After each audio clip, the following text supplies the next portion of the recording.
Well, everyone has a junk drawer, and today we are tackling it as we help you organize your life. Amy Volk with Simplified Living has brought one here, and she has ways to manage the mess. Yes, I can learn a lot from you about your junk drawer or drawers. Okay. Again, another reason you're not going to come over to my house, but okay. So this all got started when I was putting together a workshop that we did a few weeks ago, and it's the six simple steps to organizing any space in your home. And I took the concept of your junk drawer, that if you can tackle these concepts using this, you can do any space in your home. Oh, okay. So I've seen a lot of junk drawers where you pull it out and it's just this jumbled mess. That's a typical junk drawer, right? But it's all full of things that we need on a daily basis.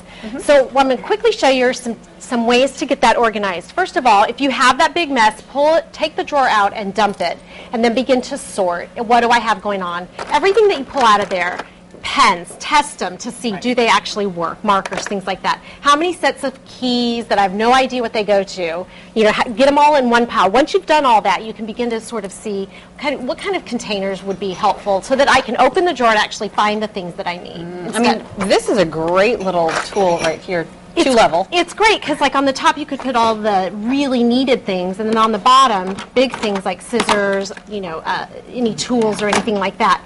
If you have a deeper drawer, this is a really great solution, and it does stack. But if you don't have as deep of drawers, these are awesome. And Carrie and I were looking at these. These are modular, and they fit together. It's by the company XOXO, and they come in all shapes and sizes. Okay. They're more shallow. And because they're modular, you can make them really customized for your drawer. Right. So you can have a little change area.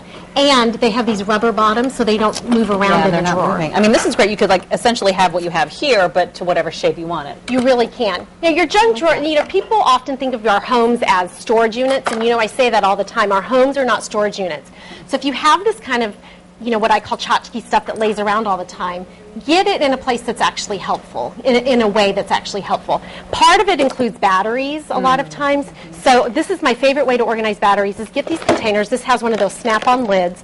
And then just put all the batteries in one place. Okay? That's a great idea. It's easy to get into. It's easy to put stuff away. You can see exactly what you have and what you need.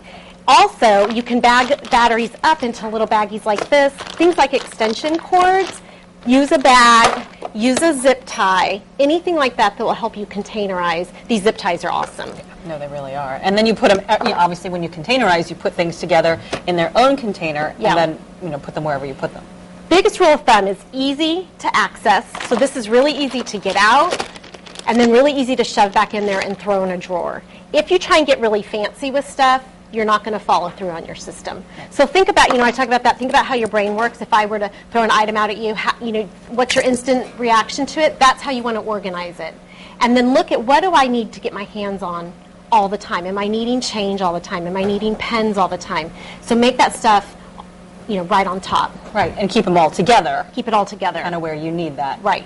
Now, when you had this workshop, what was the consensus? I mean, did people have more than one of these drawers, and how did they handle? Most people I talk to have 2 to 3 junk drawers is the average. 3 is really the number I hear the most. Right. And I ask, what's in there?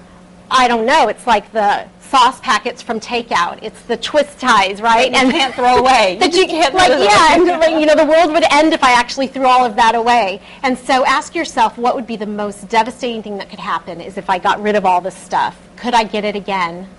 And if I kept it, how am I going to manage it? Because does it really help me to have it all thrown in a drawer like that? Very good. Always great questions to ask yourself when you hold on to that sauce packet and put it in a drawer. Why? Or straws. Why? Yeah. All right, we're going to put all those tips that you talked about here today and more on our website, which we're going to link to Amy's at thehamptonroadshow.com. Amy, thank you very much. You're See you welcome. in 2 weeks. Yep.